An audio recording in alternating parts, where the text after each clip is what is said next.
सत्य गुरुदेवाय नमः। देखिए, प्रेमी ने पूछा है कि ब्रह्म ज्ञान क्या है। ब्रह्म ज्ञान वो है जो सारे अज्ञान को खत्म कर देता है। गीता में भी भगवान ने बताया 10वें अध्याय में कि ज्ञानों में मैं ब्रह्म ज्ञान हूँ। क्योंकि जब तक इंसान को ब्रह्म ज्ञान की प्राप्ति नहीं होती, ब्रह्म ज्ञान माने हर जगह भगवान, हर जगह एक भगवान ही विद्यमान है, दूसरा और कोई है ही नहीं। ये जो लोग बोलने तक सीमित रहते हैं तब तक उसका असर नहीं होता, कहते रहते सुनते रहते तब तक उनके समझ में नहीं आता। लेकिन जिसके अंदर, तभी तो भगवान ने कहा तुम मेरे में श्रद्धा करो, तुम मेरे में मोह करो, हमारी तरफ आ जाओ तो तुम्हारा ये सारे संसार से जो मोह है, जिनको तुमने अपना समझ रखा है, जिनमें सब में जौन है तुम फंसे रहते हो, वो सब तुम्हारा निकल कर एक मेरे में ही सिमट जाए। अब भगवान देखो रामायण में भी दिया, सबकी ममता तात बटोरी था बटोरी, अब बांधो एक मोरे चरण कर डोरी। कहा, राम ने कहा है कि परमात्मा की भक्ति के लिए सबकी ममता इकट्ठा कर लो और फिर सबकी ममता इकट्ठा करने के बाद हमारे चरण में डोर बांध लो, हमारे में तुम अपना समर्पण कर दो, तभी तुमको इसको भगवान ने कहा ब्रह्म ज्ञान की प्राप्ति होगी। जब तक तुम्हारे अंदर ये सब में अगर प्रेम रहा संसार में, तब तक तुम्हें ब्रह्म ज्ञान की प्राप्ति नहीं होगी। क्योंकि संसार का ज्ञान इतना ज्यादा फैला हुआ है, इसी को जब से तुम पैदा हुए तब से यही सब देख रहे हो, इसी में पड़े हुए हो, तभी तुम जो है इसी में फंसे हुए हो। और जब तक इसे निकलना नहीं चाहते हो तब तक भगवान ने बताया निकल भी नहीं पाते हो। ये भगवान की कृपा जरूर होती है हमारे ऊपर, और गुरु का भी बहुत बड़ा उपकार होता है, वो हमारा आह्वान करता है। हम सोचते हैं हम गुरु के पास हैं, लेकिन गुरु सतगुरु जो होता है वो अपने करार के अनुसार धरती पर आता है और हमको अपनी तरफ खींचता है। लेकिन भाई, खींचने के लिए भी तो हमको उसके सन्मुख होने पड़ेगा। भगवान ने भी कहा कि सन्मुख होई जीव मोहि जबहि, जन्म कोट अध नासै तबहि। अगर सन्मुख हो जाए जीव हमारे सामने, तो जन्म जन्म के जो हमारे अवगुण हैं, जन्म जन्म का मेरी जो अज्ञानता है, जन्म जन्म की मेरी जो भ्रमता है, वो सब खत्म हो जाए। लेकिन गुरु भी हमारा यही कहता है तुम हमारे सन्मुख हो जाओ। सन्मुख माने मेरे सामने खड़े होने के लायक हो जाओ। मेरे सामने खड़े होने के जब लायक बन जाओगे, माने तुमको कभी भी तुम्हारी निगाह जो है झुकनी नहीं चाहिए। निगाह कब इंसान की झुकती है? जब अपने में कमी होती है। संसार तुमको माफ कर दे, तुम कितना भी होशियारी से बच जाओ, लेकिन मन तुम्हारा माफ नहीं करेगा। तुम्हारे अपने विचार, तुम्हारा अपना भाव तुमको माफ नहीं करेगा। समय पर आकर के तुमको वो याद दिलाएगा कि तुमने क्या क्या किया है। तो इसीलिए भगवान ने बताया कि जब ब्रह्म ज्ञान जब आ जाता है, समझ में आ जाता है गुरु के पास बैठ करके, तब उससे फिर कोई कर्म ऐसे नहीं होते जिसमें उसको बंधन हो। क्योंकि ब्रह्म ज्ञान सारे ज्ञानों में सबसे ऊंचा ये पराकाष्ठा है ब्रह्म ज्ञान की। क्योंकि ब्रह्म ज्ञान ऐसा है जिसको प्राप्त करके इंसान को, भगवान ने कहा, वो यहीं पर ही, धरती पर ही वो मुक्त हो जाता है। जैसे जनक को सब लोग जानते हो ना कि वो विदेही थे, तो उन्होंने ब्रह्म ज्ञान प्राप्त कर लिया था। अपना उन्होंने मोह ममता, संसार की सारी इच्छाएं वो खत्म कर दिया था। कर्तव्य भले को वो करते दिखाई पड़ते थे, लेकिन अंदर से वो बिल्कुल ही खाली हो गए थे। वो लेने गए थे ना ज्ञान लेने के लिए, सुखदेव जी ज्ञान लेने के लिए गए थे, तो उनको समझाने के लिए उन्होंने बताया भी कि मैं मृत्यु को हमेशा अपने सामने देखता हूँ, अब भगवान को मैं एक क्षण के लिए भूलता नहीं हूँ। तभी तो वो कहे जाते थे विदेही है। बहुत सारे देखो दृष्टांत भी हैं कि उनको सुखदेव जी इतने बड़े ज्ञानी होने के बाद भी उनका मन किसमें चला गया? सोटे और अपने लोटे में, जो गेट पर छोड़ आए थे ना। जब गए थे ज्ञान लेने के लिए अपने पिता की आज्ञा पर, व्यास जी की आज्ञा पर ज्ञान लेने के लिए गए थे, तो उनके जनक जी को बताया कि वो सुखदेव जी आए हैं आपसे ज्ञान लेने के लिए। तो उन्होंने कहा पहले 7 दिन के लिए उनके द्वारपालों ने उनको गेट पर ही खड़ा कर दिया। पहली परीक्षा तभी हो गई उनकी कि अभी कोई थोड़ी देर के लिए अगर कह दे अभी हम नहीं तुमसे मिलेंगे तो इंसान रुकेगा नहीं, तुरंत ही भाग जाएगा। कौन बड़े लाट साहब हैं जो उनको हम इनके लिए रास्ता देखें, इनके लिए करें, लेकिन उनको ज्ञान लेना था, इसलिए वो वहीं पर खड़े रहे 7 दिन भूखे प्यासे। इतना तलब थी उनके ज्ञान की। अब अंदर पहुंचे तब उन्होंने देखो कैसे कटोरा उनको दिया था कि मेरे महल के भ्रमण करके आ जाओ, और कटोरे से एक बूंद तेल नहीं गिरना चाहिए, अगर गिरा तो तुम्हारे सर पर ही तलवार चलती रहेगी और ये तुरंत ही तुम्हारे गले को काट देगी। वो भी उन्होंने पूरा कर लिया। कहा तुमने हमारे महल को देखा? कहा हमारे महल कहाँ देखते, हम तो ये तेल का कटोरा ही देखते। इतना उनका मन ज्ञान लेने को था। कहते उनके लिए जब भोजन बनवाया उसमें कोई भी चीज, नमक की चीज में नमक नहीं डाला, मीठी चीज में मीठा नहीं डाला, कड़वी चीज में मिर्चा नहीं पड़ा था। सब खाते पीते रहे। पूछा कैसा कैसा है, कहने उनका कोई मन नहीं, तो जान ही नहीं पाए, इतना ज्ञान में उत्तम। लेकिन जब आग लगने की बात हुई तो कैसे उनका मन सोटे और अपने लोटे में चला गया। वही उनके पास एक था, वही छोड़कर आए थे गेट पर, दंड कमंडल छोड़कर आए थे।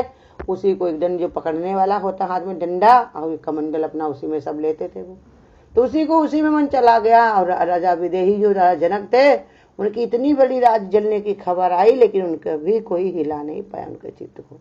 वो ज्ञान में जैसे बैठे थे तो वैसे ही बैठे रहे, इसलिए वो विदेही कहे जाते थे। तो इसलिए समझा रहे भगवान कि ब्रह्म ज्ञान क्या है, ये सबसे ऊंची सीढ़ी है। ये प्राप्त सबको हो सकता है, लेकिन कोई प्राप्त करना चाहता नहीं है। जो इच्छा करी हो मन माही, हरि प्रसाद कछु दुर्लभ नहीं। सब कुछ तुम्हें प्राप्त हो सकता है अगर इच्छा हो तो, मेहनत हो तो। सुखदेव ने देखो राजा जनक के सामने भले को वो हुए, लेकिन फिर इतना उन्होंने तपस्या की तो संतों में उनका परम नाम दे जाता है। उन्होंने ही परीक्षित का मोह छुड़वाया। सुखदेव जी ने ही तो उनको, परीक्षित को जब ज्ञान दिया तो उनका मोह छूटा। उन्होंने अपना ना छुड़ाया होता तो कैसे उनका छुड़वाते। उनका मोह छुड़वाया, जो मन था उनका शरीर में जाता था परीक्षित का, लेकिन उन्होंने अपना दृष्टांत सुना करके उनके मोह को छुड़वा दिया। तो ये ब्रह्म ज्ञान क्या है कि ब्रह्म ज्ञान मिलते ही इंसान का सारा ज्ञान फीका पड़ जाता है। संसार के जितने भी ज्ञान हैं सब फीके हैं एक ब्रह्म ज्ञान के सिवा, क्योंकि संसार के जितने भी ज्ञान हैं वो सब संसार तक रहने वाले हैं, यहीं तक मेरा साथ निभाने वाले हैं, यहीं पर काम आने वाले, खाना पीना चालाकी होशियारी जो भी ये सब यहीं तक है। लेकिन ये ब्रह्म ज्ञान ऐसा है जो परमात्मा को मिला देता है, और ये सदा सर्वदा मेरे साथ में, मैं खुद ज्ञान स्वरूप हूँ। लेकिन ये भूले आवरण आ गया है ना, जैसे शीशे के ऊपर आवरण हो जाए तो सही से दिखाई नहीं पड़ता। ऐसे ही भगवान ने कहा कि ज्ञान पर भी अज्ञानता का जो आवरण चढ़ा लिया है, इसलिए हम अपने स्वधर्म में नहीं आते हैं। स्वधर्म हमारा ये है कि हम अपने आप में परमात्मा में तृप्त रहें, हमेशा उसकी रजा में राजी रहें। ऐसे ऐसे संत हुए जिन्होंने अपने जीवन में मान लिया, जान लिया अपने अंदर, तब फिर उनको कोई चीज का फर्क नहीं पड़ा। एक साधारण से ही पंडित जी थे, रोज पूजा करते थे भगवान की, रोज पूजा करते थे। किसकी? शालिक राम जी की पूजा करते थे। इतना उनको भगवान से भक्ति हो गई, इतना प्रेम हो गया था कि वो हमेशा उसी भक्ति में ही लीन रहते थे। एक बार चलते हुए जा रहे थे, देखा एक कसाई की दुकान पर एक जो है उनकी बटिया, एक काले रंग की बटिया लेके वो कसाई उसी से मांस तौल रहा था। देखते ही वह वहीं पर खड़े हुए कहा, हाय हाय कितनी गंदी जगह हमारे शालिग्राम को रखे हुए हैं, कितना गंदा लगता, हम इससे मांग लेते, अपने घर ले जाएंगे, इनको साफ सफाई से ही रखेंगे। गया उनसे कहने लगा, भैया हमको ये दे दो, तुम्हारे अगर कोई काम, तुम्हारे अगर नुकसान ना हो तो। कसाई ने कहा हाँ ले जाओ, हम दूसरा रख लेंगे बाट, हमको तो अपना एक बाट ही चाहिए, तराजू के लिए तौलने के लिए चाहिए, कुछ भी रख लेंगे, अपना बना लेंगे। दे दिया। लेकर के जब आए तो उसको 5 जलों से, 5 चीजों से नहलाया धुलाया, फूल पत्ती सुगंधी सब किया उनको, और बढ़िया आराम से मेरे निश्चय बना लिया कि अब हम इनको देंगे नहीं। भगवान भी परीक्षा खूब लेता है। भगवान परीक्षा लेता नहीं हमको मजबूत करने के लिए। अब टीचर हमारी परीक्षा स्कूल में लेता तो क्या दुख देने के लिए बच्चों को? नहीं, उसको आगे बढ़ाने के लिए। यही बात हमको भगवान भी सिखाता है कि तुम थोड़ा सा ही समझ पाए हो, कहीं यही ज्ञान पा करके अपना जीवन बर्बाद ना कर लो, क्योंकि आधा ज्ञान खतरनाक होता है। थोड़ा सा ही समझ खतरनाक होती, पूरा उसको समझो तभी उसका असर होगा। देखो कोई भी फल होते हैं, अगर तुम जल्दी से ही तोड़ के खा लो तो क्या उसमें स्वाद आएगा, लेकिन वही जब पक जाते हैं तो कितना स्वादिष्ट, कितने अच्छे हो जाते हैं। ऐसे ही भगवान बताते हैं कि जब यही तुम्हारी जो मजबूती आ जाए तो तुम्हें परीक्षा भी देनी नहीं पड़ेगी और आनंदित भी रहोगे, और संसार में भी जिन लोगों से संपर्क तुम्हारा होगा वो सब तुमसे आनंदित ही रहेंगे।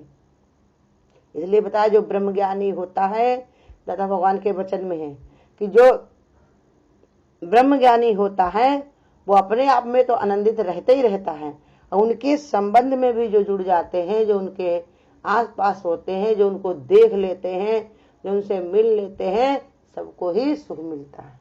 ब्रह्मज्ञानी ऐसा होता है कि भगवान ने बताया कि अपने को इतना प्रकाशित कर लेता है, फिर उसको कोई देख ले तो वो भी मुक्त ही हो जाता है। कैसे? जैसे हमारे गुरु, जो उनकी शरण में गया होगा, हमें तो नहीं लगता किसी को गुरु ने ऐसे ही लौटा दिया होगा, सबको ये हीरे मोती भर दिए उन्होंने। हर कोई भले को कितना मगरूरी करे, लेकिन गुरु का ज्ञान उसके अंदर होगा जरूर। आज असर वो नहीं कर पा रहा अगर कुछ लोगों का, लेकिन कभी असर करेगा जरूर, क्योंकि बीज पड़े अंकुर नहीं फूटे, ऐसा कभी भी हो सकता। अब ज्ञान सुने विवेक न जागे, ऐसा कभी नहीं हो सकता। गुरु का यही राज है, गुरु की बड़ी महिमा निराली है। कोई कोई ही जान पाता है, लेकिन हर एक को भगवान जना देते हैं। समय आने पर धीरे धीरे गुरु कहते तुम आज नहीं मेरी बात मानते हो, नहीं सुनते हो, मेरे वचन को बेकार करते हो, लेकिन एक दिन मानोगे जरूर। कुछ लोग ठग करके मानते हैं, परेशान होकर के कहेंगे हाँ गुरु ने इसे तो बताया था। इस संसार की यही गति है, संसार में यही मिलता है। वही पंडित जी ने निश्चय बना लिया कि अब उनको हम नहीं देंगे। भगवान ने सपने में कहा पहुंचा दो, नहीं तो तुम्हारी जौन है पत्नी, तुम्हारा बहुत नुकसान हो जाएगा। उसी रात में उनका जवान बेटा खत्म हो गया। दोबारा फिर कहा, फिर उनकी बेटी खत्म हो गई। फिर दोबारा फिर कहा भगवान ने कहा पहुंचा दो। उन्होंने निश्चय बना लिया था कि नहीं देंगे। अतवारा में उनकी पत्नी भी खत्म हो गई। फिर चौथी बार फिर सपने में कहने लगे, तो पंडित जी ने कहा कि ये झोपड़ी बची है, लाओ इसको हम स्वयं ही जला देते हैं। लेकिन दिया नहीं तो क्या भगवान ने उनको अपनी भक्ति नहीं दी? ऐसे भगवान ने बताया कि तुम्हारे अंदर भी दृढ़ता, सच्चाई का संकल्प अगर हो तो तुम्हारे अंदर भी ये ज्ञान टिकेगा, ठहरेगा जरूर। क्योंकि ये ज्ञान ही ऐसा है, जब जाता है जैसे सोना है, भले को कोई कैसा भी इसको डाल दे, कहीं भी अपनी वो चमक रखता है, अपनी वो कीमत रखता है। जैसे गुरु कहते हैं कि गोल्ड का जो सिक्का होता है वो अपने आप में कीमती होता है, चाहे वो गटर में क्यों न पड़ा हुआ हो, लेकिन उसकी कीमत कम नहीं होती। ऐसे ये ब्रह्म ज्ञान है जिसको समझ में आ जाता है, जो जीवन में अपने लगा लेता है, जान जाता है, फिर इसको जो है गुरु कहते कीमत उसकी कम नहीं होती। वो अपने को कभी भी नीचे गिरा नहीं सकता। इसलिए गुरु कहते ब्रह्म ज्ञान ये है, इसी से ही ध्यान, विचार, चित्त हमारा सब शुद्ध होने लगता है। जितना जितना हमारे समझ में आता है, छोटे बच्चे को अगर तुम पैसे दे दोगे तो वो फेंक देगा, फाड़ भी देगा, लेकिन बड़े को उसकी कीमत पता चली तो वो कैसे संभाल के रखता, उसको जमा करके आएगा बैंक में कि दूना हो जाए चौगुना हो जाए। ऐसे ही भगवान ने कहा ब्रह्म ज्ञान ही हमको जीने की कला सिखाता है। हर कर्म हमारे कैसे होते हैं, बिल्कुल ही भगवान ने कहा कर्ता वाले, कोई नहीं। पूर्ण गुरु का सुन उपदेश, पार ब्रह्म निकट कर देते। गुरु का पूरा उपदेश जो सुन लेता, माने जो ब्रह्म ज्ञान को धारण कर लेता है, उसको परमात्मा के वो निकट ही हो जाता है। हर घड़ी वो भगवान में ही रमा रहता, भगवान में ही लगा रहता, हमेशा भगवान में ही उसका चित्त जुड़ा रहता। हमेशा यही सब मन में विचार उसके रहता है कि हम भगवान से अलग नहीं हैं, भगवान ही। और हमारे गुरु तो इतना बढ़िया बताते हैं कि तुम्हारा वही स्वरूप ही है, तुम कहाँ दूर हो, तुम भगवान के स्वरूप हो। लेकिन अपने कर्म हमारे सही नहीं है, इसलिए हमारा मन नहीं मानता। और जिसको ब्रह्म ज्ञान प्राप्त हो जाता उसको कर्म बाधा नहीं डालते। जैसे हमारे दादा भगवान बताते हैं कि सोते हुए बच्चे को माँ दूध पिला देती है और जाग कर वो कहता है कि मैंने नहीं पिया। ऐसे ही ब्रह्म ज्ञानी जो होता है वो कर्म तो करता दिखाई पड़ता है, लेकिन उसके कर्म का उसको फल नहीं मिलता। जैसे चना रहता, जब तक कच्चा रहेगा तब तक जहां पर भी रखोगे नरमी पाएगा तो वो जम आएगा, लेकिन वही अगर भुन जाए तो कहीं पर भी उसको रख दो, ना उसमें घुन लगेगा ना ही वो जमेगा। ऐसे ही ब्रह्म ज्ञान जिसको प्राप्त हो जाता है फिर उसका कभी नुकसान ही नहीं होता। होती प्रलय इस विश्व की, मेरा न होता नाश है। विश्व माने हमारा ये शरीर है। ये शरीर हमारा अगर कहीं पर बिगड़ भी जाए, कुछ नुकसान इसका हो भी जाए, मेरा कभी नहीं। भगवान ने बताया मैं आत्मा सच्चिदानंद स्वरूप हूँ। यही प्राप्ति अगर हो जाए तो उसे कोई दुख नहीं। राम को देखो, वशिष्ठ जी ने ज्ञान ब्रह्म ज्ञान किया था, वो तो स्वयं ज्ञानी थे, लेकिन फिर भी उन्होंने संसार के व्यवहार से अपने गुरु बनाए वशिष्ठ जी को, और उन्होंने जब ज्ञान दे दिया तो वो सारे कर्म करते रहे। संसार भी उनके गुणगान गाता है और अपने में बढ़िया से भगवान ने कहा आनंदित रहते थे, हमेशा खुश। हमेशा खुश वो खुशी नहीं जो हमारे चेहरे पे दिखाई पड़े, हमारी वो खुशी जो हमको संतुष्टि दे, हमारे अंदर विवेक पैदा करे, हमारे अंदर शांति पैदा करे। कैसी भी स्थिति परिस्थिति आए लेकिन हमारी बुद्धि को, हमारे चित्त को वो हिलाने ना पाए। ब्रह्म ज्ञान प्राप्त हो जाने के पास ज्ञानी बहुत ही, भगवान ने कहा, मजबूत हो जाता है। देखो पार्वती जी ने शंकर जी की बात नहीं मानी, सती जी ने शंकर जी की बात नहीं मानी, अब परीक्षा लेने के लिए राम के पास चली गई। और जब लौट के आई उन्होंने घुमा के कह दिया कि कुछ नहीं परीक्षा हमारे लिए, हम तो ऐसे गए थे देख दाख के चले।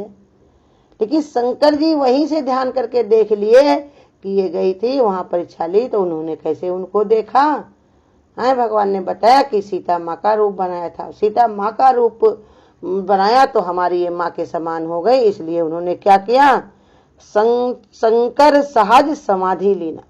वो समाधि जो ब्रह्म ज्ञान से उनको हर समय प्राप्त रहती थी उसी में समाधिस्थ हो गए।